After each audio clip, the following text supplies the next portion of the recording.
उलमा फरमाइनि था मुहब्बत जी आला मिसाल इहा आहे त सियारे में माण्हू गरम बिस्तर खे छॾे थधे पाणी सां वुज़ू करे अल्लाह जे साम्हूं सजदो करे ऐं पंहिंजा समूरा गुनाह अल्लाह खे ॿुधाए। इहा हिकु मुहब्बत जी अलामत आहे। इहा कैफ़ियत कंहिंजे अंदरि पैदा थिए त इहा बि वॾी नेमत आहे। छो त हुज़ूर अलैहिस्सलातु वस्सलाम फरमायो, जेकॾहिं कंहिं शख़्स जे दिलि में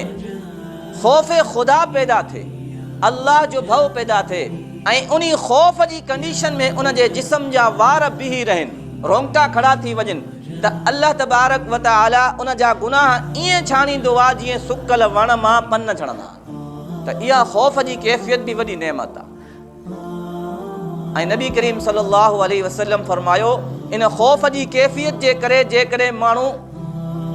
जे अखियुनि मां ॻोढ़ो वही आयो,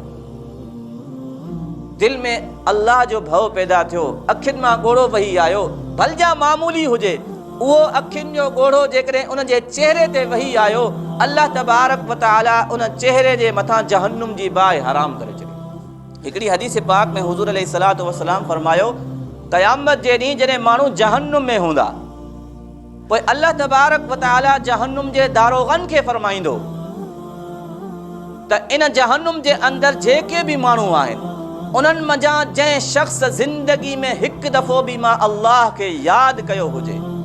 हिकु दफ़ो बि उन जे दिलि में मां ख़ुदा जो ख़ौफ़ जाॻियो हुजे, उन शख़्स खे बि जहन्नुम मां ॿाहिरि कढो।